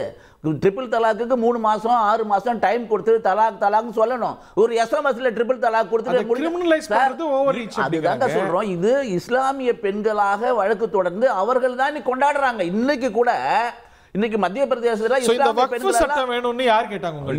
அதுதான் சொல்றேனே, வக்ஃப் சட்டத்துக்காக இத்தனை ஆயிரம் வழக்கு இருக்கு, சாதாரண விஷயம் இல்ல. இத கூட எதுக்காக எடுத்தோம்? இது ஜாயிண்ட் பார்லிமெண்டரி கமிட்டி போட்டோம், 34 எம்பி இருந்தாங்க. ஒரு நிமிஷம், இதுல எத்தனை தடவை கூட்டம் போட்டிருக்கோம்? 25 ஸ்டேட்டினுடைய வக்ஃப் போர்டினுடைய ஆலோசனையை பெற்றிருக்கோம். 24 இஸ்லாமிய அமைப்புகள் இன்னைக்கு ஒத்துக்கிட்டு இருக்காங்க, அவங்க எல்லாம் பாராட்டுறாங்க. கேரளாவுல ஒரு இஸ்லாமிய அமைப்பு, ஒரே ஒரு விஷயம் கேரளாவில் ஒரு இஸ்லாமிய அனைத்து சர்ச்சினுடைய தலைவர்கள்லாம் சேர்ந்து ஒரு குறிப்பிட்ட இடம் வந்து முழுக்க முழுக்க வக்ஃப்னு சொன்னதுனால அவங்க பாதிக்கப்பட்டதுனால இன்னைக்கு அவங்க எல்லாம் மிகப்பெரிய அளவில் தேங்க்ஸ் சொல்றாங்க. எதுக்காக? அந்த வக்ஃப் போர்டு வந்து எடுத்துட்டு ஒரு கிராமமே எடுத்துட்டு போயிட்டாங்க கேரளாவில், முனபாம் ஏதோ ஒரு ஊர்ல. இதே மாதிரி பல இஸ்லாமிய சகோதரிகள் இதை வரவேற்கிறாங்க. காரணம் என்னன்னா இது ஒரே நாள்ல நடக்கல, இது ஒன்றும் பிஜேபியினுடைய அஜெண்டா இல்லை. ஏன்னா இதை நாம 97,70,000 பேர்கிட்ட கருத்து கேட்டிருக்கோம். அவங்களுடைய ஆன்லைன்ல அவங்களுடைய எழுத்துப்பூர்வமாக அவங்க எல்லாம் கொடுத்துருக்காங்க. இதை ஒரே நாளெல்லாம் பண்ணல, இதை பல விஷயங்களை எடுத்து இத்தனை மீட்டிங் போட்டு இத்தனை ஜாயிண்ட் பார்லிமெண்டரி கமிட்டி போட்டு இது எதெல்லாம் நல்லா இருக்குன்னு சொல்லி எல்லா விதமான கோரிக்கைகளும் எடுத்துக்கொண்டு, ஏன்னா வசதியா இதயத்துல்லா அவர்களும் காங்கிரஸும் திமுகவும் மறந்துடுறாங்க. இந்த 2013 நரசிம்மராவ் அவர்கள் கடைசியாக திருத்தம் 40 என்ன சொல்லுதுன்னா, வக்ஃப் போர்டு நான் முஸ்லிம் கேன் கிரியேட் எ வக்ஃப்னு சொல்லி ஒரு கொண்டு வராங்க. ஒரு முஸ்லீம் அல்லாதவர் கூட வக்ஃபை உருவாக்க முடியும். அப்ப முஸ்லீம் அல்லாத ஒரு வக்ஃப நிர்வாகத்துல என்ன தப்பு இருக்க முடியும்? இப்ப நீங்க என்ன திருத்தத்துல கொண்டு வர்றீங்க? நீங்க வந்து 5 வருஷமா இருக்கணும் முஸ்லீமா இருக்கணும் அப்படி இல்ல. நான் விஷயம் சொல்றேன். இவங்களுடைய 2013 முஸ்லீம்களுடைய தாஜா பண்றதுக்கான சிறுபான்மையுடைய தாஜா பண்ற அப்பீஸ்மென்ட் பாலிடிக்ஸ் பண்ண காங்கிரஸ் திமுக சரி யார் வேணா கொடுக்கலாம். யாரு இல்ல இப்ப நீங்க என்ன சொல்றீங்க, நான் முஸ்லீம் வக்ஃபை கிரியேட் பண்ணலாம் அப்படிங்கறத லாஜிக் அடிப்படையில வச்சு பேசுறீங்க. அப்படின்னா இன்னைக்கு ஒரு நான் முஸ்லீம் முன்னாடி வக்ஃபுக்கு டொனேட் பண்ண முடியும். இப்ப என்ன சொல்றீங்க, 5 வருஷம் இருக்கணும், 5 வருஷம் இஸ்லாமியரா இருந்திருக்கணும். டொனேஷன் இருக்கலாம், இந்த போர்டுல இருக்கிறதுக்கு தான் இந்த கண்டிஷன் எல்லாமே. டொனேஷன் யார் வேணாலும் பண்ணலாம், வக்ஃப் ட்ரஸ்ட் யார் வேணா எனிபடி கேன் கிரியேட். இது எல்லாத்தையும் தீமைகள் எல்லாம் கொண்டு வந்து சிறுபான்மையினரை தாஜா பண்றேன்னு சொல்லி, ஆனா இதே மன்மோகன் சிங் ஆகட்டும் 2004 இருந்து 14 வரையில ஜஸ்டிஸ் ரங்கநாத் மிஸ்ரா வந்து சிறுபான்மை மைனாரிட்டிக்காக என்ன பண்ணணும்னு சொல்லுது. குறிப்பாக இந்த வக்ஃபுக்காக ஒரு 10 அமெண்ட்மெண்ட் கொடுத்திருக்காரு. அதை வந்து கொஞ்சம் ஒண்ணு கூட எடுத்துக்கல. அதே மாதிரி சச்சார் ராஜேந்திர சச்சார் கமிட்டி அதை சொன்ன ஒரு ரெக்கமெண்டேஷன் கூட எடுத்துக்கல. ஆனா காரணம் என்னன்னா அவங்கள வாக்கு வங்கியா வைக்கணும்னு நினைக்குது. நாங்க சப்கா சாத் சப்கா விகாஸ், அனைவரையுமே சமமா நாம நடத்தணும்னு நினைக்கிறோம். அதனாலதான் அவங்க மனுஷனா நினைக்கிறோம்.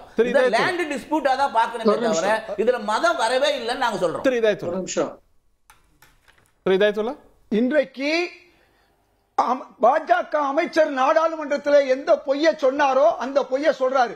நான் சொல்வது கேரளால திருச்சியில ஒரு கிராமமே 10,000 ஏக்கர் வந்து வக்குஃப் சொத்து என்று சொன்னார்கள் என்பதற்காக தான் இந்த சட்டம் கொண்டு வந்தப்பட்டதுன்னு கிரண் ரிஜிஜு சொன்னாரு. ஆனா இதே ஜாயின்ட் பார்லிமெண்டரி கமிட்டி திருச்சிக்கு போய் அங்கே ஆட்சியர் இருந்தாரு, வட்டாட்சியர் இருந்தாங்க, எல்லாருக்கும் முன்னால அப்படி இல்ல, ஒரு சர்வே சம்பந்தப்பட்ட சொத்துன்னு சொல்லி உண்மை வெளிச்சம் போடப்பட்டு அந்த ஜேபிசியுடைய தலைவர் ஜெகதீபா பால் இருந்து அவர் வந்து இன்னைக்கு அதைத்தான் திரு ஆராசா ரொம்ப தெளிவா எடுத்து சொன்னாரு. மிகப்பெரிய பொய். இந்த பாருங்க, பொய்க்கு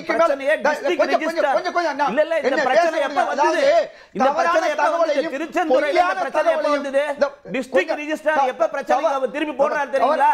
டிஸ்ட்ரிக்ட் ரிஜிஸ்டர் என்ன சொல்றாருன்னா, நீங்க இப்போதைக்கு ரிஜிஸ்டர் பண்ணிக்கலாம், அதன் பிறகு வழக்கு வந்தா பாத்துக்கலாம் சொல்றாரு. காரணமே வந்தது அதான். இது நியாயம் இல்ல, வந்தது தாஜ்மஹாலே வக்ஃப் போர்டு சொந்தம் சொல்லிட்டாங்க சார். பாருங்க, தாஜ்மஹால் சொந்த வக்ஃப் போர்டு சொந்தம்னா கோர்ட்டுக்கு போய் சுப்ரீம் கோர்ட் வரைக்கும் போய் வாங்கிட்டு வந்தாங்க. இதுதான் சொல்றேன். இது எல்லாம் ஒரே ஒரு விஷயம் சொல்லுங்க, நீங்க பதில் சொல்லுங்க, அவர் முடிச்சிட்டு. மீண்டும் மீண்டும் தவறான தகவல். நான் உண்மையான தகவல் சொல்றேன். இன்னைக்கு நாடாளுமன்றத்தில் நடந்தது சொல்றேன். ஆராசா அவர்கள் ஆவேசமா சொன்னாரு, கிரண் ரிஜிஜு செஞ்சது அவ்வளவு பொய் என்கிறத நேருக்கு நேராவே சொன்னாரு. அவரை வைத்துக் கொண்டே சொன்னாரு. இந்த திருச்சியில் நடந்த விஷயத்தையும் தெளிவா சொன்னாரு. நான் ஏன் சொல்றேன்னா, நீங்க திரும்ப திரும்ப முஸ்லீம்கள் விரோதமா இருக்கீங்க. அரசு ஒரு வார்த்தை சொன்னாரு, பண்டித ஜவஹர்லால் நேரு சுதந்திரம் கிடைத்த போது ஒரு வார்த்தை சொன்னாரு, எப்படி ஹிட்லர் அவர்கள் அங்கே நாஜிகள் ஒன்னு சேர்ந்து அங்கே மதத்தையும் அவர்கள் இனத்தையும் கலந்து அந்த நாட்டை அநியாயமாக மூழ்கடித்தார்களோ அதே போன்ற நிலை இந்தியாவிலே வருவதற்கு ஒரு ஆர்கனைசேஷன் செய்து கொண்டிருக்கிறது என்று RSS பார்த்து சொன்னாரு. அந்த RSS சார்ந்த சகோதரர் இப்ப இவ்வளவு உங்களை சொல்றேன், நான் உங்களை தான் சொல்றேன். நேரு சொன்னார், பண்டிட் ஜவஹர்லால் நேரு சொன்னார். ஆமா, அதை இன்னைக்கு பாராளுமன்றத்தில் ஆராசா எடுத்து படிச்சு ஒழுங்கா இன்னைக்கு நாடாளுமன்றத்தில் நடந்தது கூட நீங்க படிக்காம, நாடாளுமன்றத்தில் நடந்தது கூட கேட்காம தப்பு. இன்றைக்கு சூரத்தில் இருக்க முனிசிபல் கார்பரேஷன்ல இருந்து தொடங்கி தாஜ்மஹால்ல இருந்து தொடங்கி நம்ம ஊர்ல பழனிக்கு பக்கத்தில் இருக்க பாலசமுத்திரத்துல இருந்து இது மாதிரி ஆயிரக்கணக்கான வழக்கு இருக்குங்க. இது எல்லாம் ஹிந்து முஸ்லீம் கிறிஸ்டியன் எல்லாரும் சேர்ந்து வக்ஃப் போர்டு மேல போட்டது. ஒரே ஒரு நகைச்சுவை துணுக்கு நான் பார்த்தேன். ஒருத்தர் வந்து ஒரு பயில்வான் வந்து நான் எனக்கு சீ ஃபுட் பிடிக்கும்னு சொல்றாரு. சீ ஃபுட்னா என்ன, கடல்ல வரதான? இல்ல இல்ல, நான் எதெல்லாம் பாக்குறேனோ அதெல்லாம் எனக்கு பிடிக்கும்னு. வக்ஃப் போர்டு யாரெல்லாம் இதுதான் என் வக்ஃப் போர்டுன்னு ஒரு வார்த்தை சொல்லிட்டா அந்த வேலையை தான் இன்னைக்கு பாஜக அரசு செய்து எல்லா வக்ஃப் சொத்தையும் திருடுவதற்கு இன்னைக்கு பாஜக அரசு செய்யக்கூடிய வேலை திருட்டு வேலை தான் இன்னைக்கு பாஜக அரசு இந்தியாவில் செய்து வக்ஃப் சொத்துக்களை கொள்ளையடிப்பதற்கு செய்து கொண்டிருக்கிறது. சரி பண்ணி வைக்கிறோம். நீங்க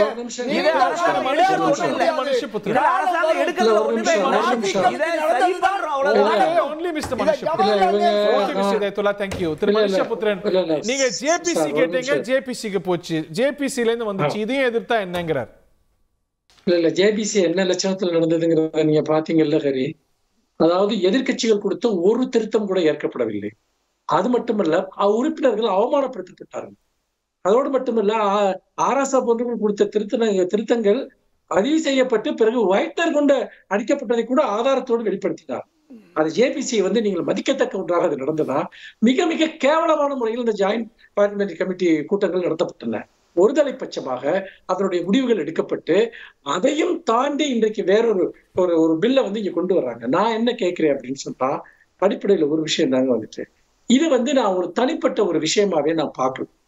இது ஏன்னு கேட்டீங்கன்னா, இன்னைக்கு ஒரு புறம் இந்தியா முழுக்க வழிபாட்டு தலங்கள், இஸ்லாமியர்களுடைய வழிபாட்டு தலங்கள், அவை எல்லாமே இன்றைக்கு தாக்குதலுக்கு, மிக முக்கியமான தலங்கள் எல்லாம் அவை வந்து ஒரு தாக்குதலுக்கு உள்ளாகி இருக்கின்றன. இன்னும் சொல்ல போனால் இனிமேல் அதில் பழைய விஷயங்களை கொண்டு எந்த அகழ்வாராய்ச்சியும் இப்போதைக்கு பண்ணக்கூடாது என்று உச்சநீதிமன்றமே உத்தரவிட்டிருக்கிறது. இது ஏன்னு கேட்டீங்கன்னா, இந்த போலரைஸ்ட் பாலிடிக்ஸ்க்காக இன்னைக்கு பல மாநிலங்கள் பாபர் மசூதி இடிப்புதான் அவர்களுடைய ஒரே அரசியல் ஆயுதமாக, அவங்களுடைய அரசியல் வாழ்க்கையாக தொடங்கியது. அதை இப்ப பல மாநிலங்கள்ல அவங்க செஞ்சிட்டு இருக்காங்க. இன்னொன்று, இஸ்லாமிய அரசர்களுடைய அந்த அவங்களுடைய சமாதிகளை, அவுரங்கசீப் போன்றவர்களுடைய சமாதிகளை இடிப்பது அல்லது திப்பு சுல்தான் போன்றவர்களுக்கு எதிரான பிரச்சாரத்தை மேற்கொள்வது, இப்படி அந்த ஹிஸ்டாரிக்கல் லெகசி, இதை ஒரு புறம் வந்து பாத்தீங்கன்னா வந்து தாக்கல் தொடுப்பது. இன்னொரு புறம் இப்பொழுது இஸ்லாமிய அமைப்புகளிடம் வக்பு போன்ற அமைப்புகளிடம் இருக்கக்கூடிய சொத்துக்களை முடக்குவது அல்லது பறிப்பது, இதற்கான சதி. இது எல்லாவற்றிற்கும் பின்னால் இன்னைக்கு வந்து அமித்ஷா என்ன பேசுறாரு வந்துட்டு, இது வந்து சிறுபான்மையினருடைய வாக்கு வங்கி அரசியலுக்காக இன்றைக்கு எதிர்கட்சிகள் பண்றாங்கன்னு. பெரும்பான்மை வாக்கு வங்கி அரசியலை குறிவைத்து இன்றைக்கு பாஜக இந்த இத்தனை திட்டங்களையும் அரங்கேற்றிக் கொண்டிருக்கிறது. எப்படி என்று சொன்னால், இஸ்லாமியர்களை அல்லது சிறுபான்மை மக்களை தொடர்ந்து பதட்டத்தில் வைத்திருக்க வேண்டும். இதன் அடிப்படையில் ஆங்காங்கே சமூக மோதல்களை உருவாக்க வேண்டும். ஒரே நேரத்தில் இஸ்லாமியர்களிடமும் இந்துக்களிடமும் அச்ச உணர்வை ஏற்படுத்த வேண்டும். சகோதரர்களாக வாழ்ந்து கொண்டிருப்பவர்களிடையே ஒரு மோதலை உருவாக்க வேண்டும். அதற்கான களத்தை உருவாக்குவது. இங்க பாத்தீங்கன்னா, இன்னைக்கு வந்து ரம்ஜான் தொழுகைக்கு கூட அவர்கள் தடை விதிக்கிறார்கள். அதாவது வந்து பொது இடங்களில் தொழக்கூடாது என்று ஒரு 15 நிமிட தொழுகைக்கு கூட தடை விதிக்கக்கூடிய அளவுக்கு இன்னைக்கு பாஜக அரசு இன்றைக்கு அவர்கள் நாடு முழுக்க இந்த சட்டத்தை வந்து இன்னைக்கு கொண்டு இந்த உத்தரவை வந்து அமல்படுத்துறாங்க. அப்ப நான் என்ன கேட்கிறேன் அப்படின்னு சொன்னா, இது ஒரு விஷயம் அல்ல, வக்பு விஷயம். இது ஒன்று, இஸ்லாமியர்களிடம் இருக்கக்கூடிய அரசியல் அதிகாரத்தை பறிப்பது. ஏங்க இத்தனை எம்பிக்களை வைத்திருக்கக்கூடிய ஒரு கட்சி, அவர்கள் ஏன் அவர்களால் ஒரு இஸ்லாமியரை ஒரு மாநிலத்தில் கூட, இஸ்லாமியர்கள் பெரும்பான்மையாக வாழக்கூடிய மாநிலங்களில் கூட அவர்கள் ஜெயித்திருக்கிறார்கள், ஆனால் ஏன் அவர்களால் நிறுத்த முடியவில்லை? அப்படி என்றால் அவர்களுக்குள் ஊடுருவி இருக்கக்கூடிய இஸ்லாமிய வெறுப்பு, இஸ்லாமியர்களுக்கு எந்த அரசியல் பிரதிநிதித்துவமும் கொடுக்கக்கூடாது என்று நினைக்கக்கூடியவர்கள் இஸ்லாமிய பெண்களுக்கு உரிமை கொடுக்கிறார்களா? இல்ல நீங்க சொல்லுங்க. அல்லது இஸ்லாமியர்களோட சொத்துக்களை பயன்படுத்துகிறார்களா? இல்ல இன்னொன்னு, இந்த சச்சார் கமிட்டி எல்லாம் பத்தி பேசுறாங்க. இதுவரைக்கும் பாஜக ஆட்சிக்கு வந்த இந்த 15 வருடங்களில் நீங்க பாத்தீங்கன்னா 11 வருடங்களில் எந்த ஒரு இஸ்லாமியருடைய கல்வி வளர்ச்சி, அவருடைய வந்து முன்னேற்றம், இதற்காக அவர்கள் செய்தது என்ன? மாறாக வெறுப்பு அரசியலின் மூலமாக அவர்களை தொடர்ந்து பாதுகாப்பின்மைக்குள் வைத்திருக்கிறார்கள்.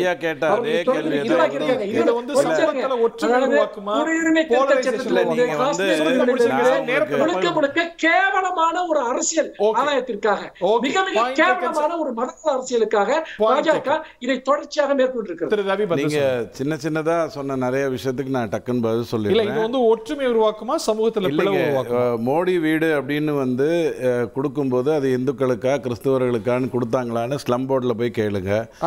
அரசு அப்படி எல்லாம் பேர் வைக்க முடியாது, பிரிக்க முடியாது. ஸ்டார்ட் அப்ஸுக்கோ அல்லது ஸ்ட்ரீட் வெண்டார்ஸுக்கோ கொடுக்கப்பட்ட நிறைய விஷயங்கள் இந்தியர்கள் என்ற அடிப்படையில் கொடுக்கப்பட்டதா, மதம் பார்க்கப்பட்டதாங்கிறத கேளுங்க. மூவபிள் ப்ராப்பர்ட்டிஸ்னு மொத்தமாக இந்த வக்காஃப் போர்டில் வந்து 16,705 இருக்குது மூவபிள் ப்ராப்பர்ட்டிஸ். அதில் 8,605 தமிழ்நாட்டில் தான் இருக்குது.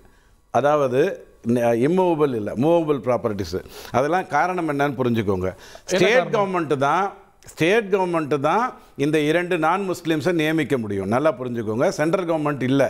இந்த 2 இஸ்லாத் அல்லாதவர்களை நியமிக்கிறது ஸ்டேட் கவர்மெண்ட் எப்படி நியமிக்கும்? இங்க பாருங்க, 70 வருடமா யூபியில் என்ன அநியாயங்கள் நடந்ததோ அதை தளர்த்தி விட்டு 10 வருடங்களாக நல்ல ஆட்சி நடக்குது இல்லையா, அதன்படி நியமிக்கும். அதுல எந்த குழப்பமும் இல்லை. புல்டோசர் பயன்படுத்துற மாதிரியா? புல்டோசர் எதுக்கு பயன்படுத்துவாங்க? நீங்க வந்து 96 போயஸ் கார்டன்ல பயன்படுத்தினீங்க இல்லையா, அந்த மாதிரி பயன்படுத்தி இருந்தா தான் தப்பு. ஆனால் ஒரு இடத்துல ஆவணம் இல்லைன்னா பயன்படுத்திட்டு போயிட்டே இருப்போம். இப்ப முக்கியமான பாயிண்ட் கேளுங்க. சேர்பர்சன் ஆஃப் வக்ஃப் போர்டு வந்து இஸ்லாத் சகோதரர் தான். ஸ்காலர்ஸ் ஆஃப் இஸ்லாமிக் லா அவங்க தான் இருக்கணும். ரெப்ரசன்டேட்டிவ் ஆஃப் முஸ்லீம் ஆர்கனைசேஷன் அவங்க தான் இருக்கணும். ஆனால் யார் அந்த 2 நான் முஸ்லீம்னு கேட்டால் எம்பியாகவோ அல்லது முன்னாள் நீதிபதியாகவோ இருக்கக்கூடியவங்க. 3 முக்கியமான பாயிண்ட் சின்ன வரி வரியாக முடிச்சிடுறேன். 3.5 லட்சம் வழக்குகள் இந்த இடத்துல விளையாடிட்டு இருக்கு அப்படின்னு நம்ம சொன்னோம்னா அந்த வழக்குகளுக்கான காரணியங்களுக்குள்ள நம்ம போகணும். நீங்க இன்னும் முக்கியமா பார்க்க வேண்டியது இந்த திருச்சியில் இந்த தமிழ்நாட்டு கிராமத்துல நடந்ததை பற்றி சிவில் கேஸ் கோர்ட்ல இருக்கு. எல்லாமே வக்ஃப் வாரியம் சம்பந்தப்பட்டதா? சிவில் கேஸ் எவ்வளவு இருக்கு கோர்ட்ல இந்தியா முழுக்க? சொல்லுங்க. நான் வந்து வக்ஃப் பத்தி மட்டும் தான் பேசுறேன். நீங்க ஏன் நாடு கடத்துறீங்கன்னு எனக்கு புரியல. நாடு கடத்தாதீங்க. நான் இந்த வக்ஃப் பத்தி மட்டும் தான் பேசுறேன். ரொம்ப முக்கியம் சார். இது வழக்கமான ஒரு விஷயம். கடைசியில பேசி குறிப்பிடுறதுங்கிறது. ஓகே.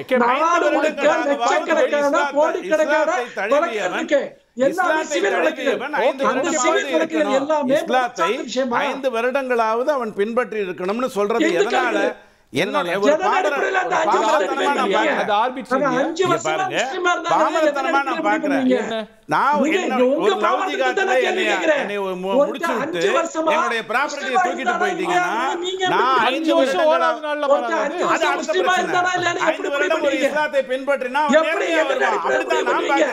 ஒரு மதத்தை ஒரு மார்க்கத்தை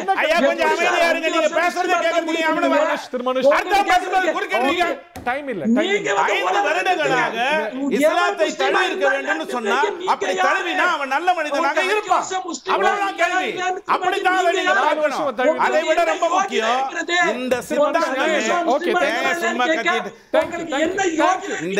சித்தாந்தத்தை பேசிய தெமியா சித்தாந்தம் நபிகள் நாயகத்தை எதிர்த்தது. இந்த வக்ஃப் போர்டை கொண்டு வந்த தெமியா சித்தாந்தம் நபிகள் நாயகத்தை எதிர்த்தது. இது மதம் சார்ந்த விஷயம் இல்லை. Okay okay. இந்த வாரம் தான் நாடாளுமன்றத்தில் நடந்துட்டு இருக்கு. நம்பர்ஸ் எப்படி வருதுங்கிறத பார்ப்போம். ராஜ்யசபா டெஸ்ட் வேற பாஸ் பண்ண வேண்டியிருக்கு. திரு ஹிதாயத்துல்லா, திரு ஸ்ரீதர் எல்லாருக்கும் கருத்திற்கு நேரம் இல்ல சார். Please excuse me. அடுத்த அமர்வுகள்ல விரிவா இல்ல சார், இத படிக்காம வந்திருக்காங்க சார். ஒரு இன்ஜினியர் வரலாம், ஒரு டாக்டர் வரலாம், சொல்லி ஒரு ஃபைனான்ஸ் வரலாம்னு சொல்லி தவறான தகவல் எல்லாம் அவர் சொல்லிட்டு இருக்காரு. ஒழுங்கா மசோதாவை படிக்கல. நியமிக்கணும். இஸ்லாமியர்கள் சொல்லல. இஸ்லாமியர்கள் நீங்க நியமிச்சுக்கோங்க. அது முனிசிபாலிட்டியில உள்ளவங்க வரலாம். இப்படி பல தப்பான மசோதாவை தாக்கல் பண்ணி பசுமண்டா முஸ்லிம் இருக்காங்க, வாய்ப்பு கொடுத்திருக்கோம். அதுதான் இது எல்லா முஸ்லிம்கள் கொண்டாடுறாங்க. அதனாலதான் மத்திய பிரதேசத்துல கலெக்டர் முடிவு எடுக்க முடியாது. அவர் வெறும் சர்வே தான் எடுக்க. பார்ப்போம். நன்றி, வணக்கம்.